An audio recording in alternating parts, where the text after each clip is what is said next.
Mr. President, Mr. Minister, we thank the briefers for their insightful perspective on the nexus between food security and conflict. The organizers of today's debate propose viewing these issues through a broader lens. Specifically, the impact of regional conflicts on global food markets and supply chains. Framed this way, one cannot ignore the most glaring and pressing example: the aggression unleashed against Iran by the United States and Israel on February 28th.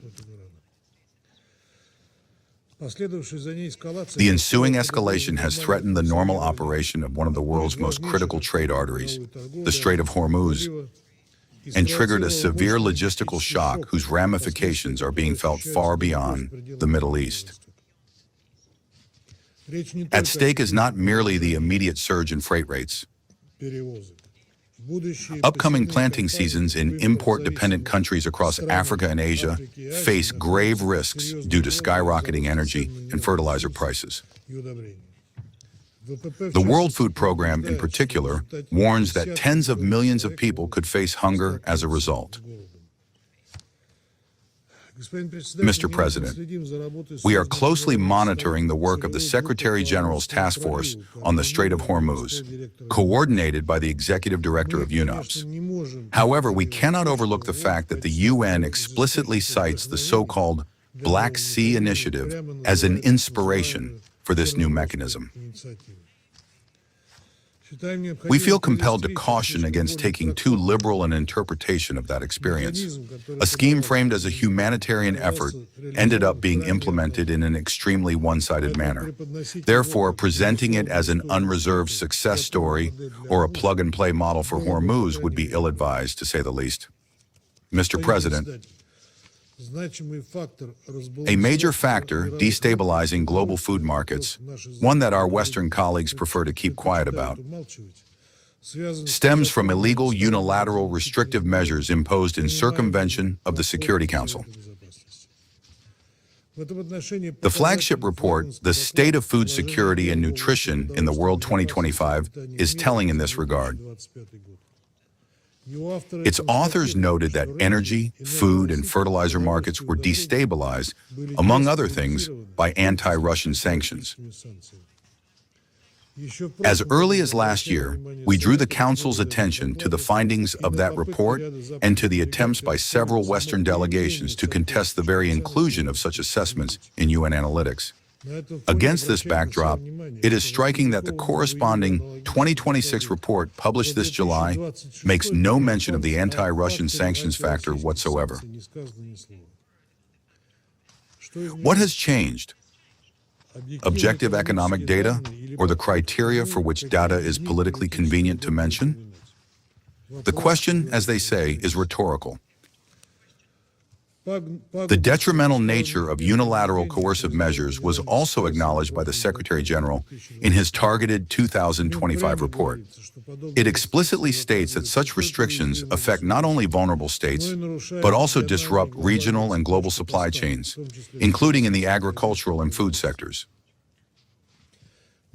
Against this background, attempts to pin the blame on Russia for price volatility in global food markets are untenable.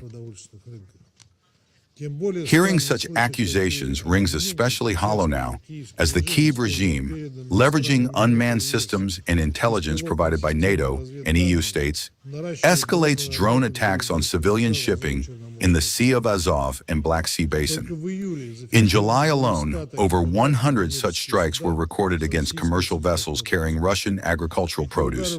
Devoid of any military logic, these armed forces of Ukraine strikes violate international law and have already caused delivery delays of grain, oil seeds, and feed crops to international importers. Plainly, what we are witnessing is a cynical campaign by Kiev to trigger chaos in global food markets. Even though Ukraine's share in world food production is negligible, no matter how hard the Kiev regime tries to claim otherwise, It is precisely the actions of the Zelensky regime, which has resorted to tactics of total destruction, targeting vessels under any flag in the Azov and Black Seas, that have disrupted navigation.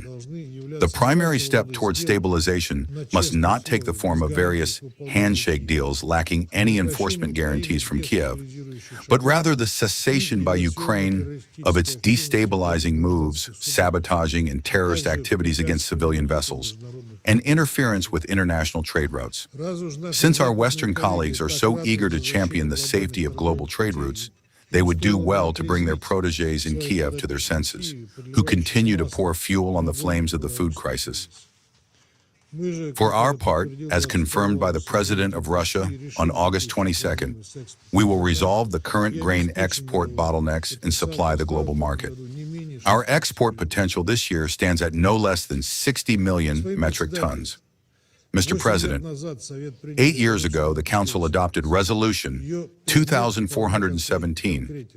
Its scope is quite specific: food insecurity and the threat of famine in situations of armed conflict. It was never intended as a universal mechanism to monitor all secondary impacts of regional crises on global prices, energy, and international trade. Therefore, attempts to broadly interpret its provisions and stretch them to cover any global economic shock risk, diluting the agreed subject matter of the resolution, and further politicizing issues that ought to be addressed holistically by specialized UN bodies. Nor do we see a need to establish additional early warning mechanisms under the Council's auspices. The issue is not a lack of tools, but the willingness to use existing ones in a timely and unbiased manner. If anyone needs a clear example of the precise situations Resolution 2417 was designed for, look no further than the Gaza Strip. Despite modest improvements in recent months, the situation there remains critical. According to recent estimates, more than 1.4 million people, or 67% of Gaza's population, are experiencing acute food insecurity. The situation in the West Bank is equally alarming.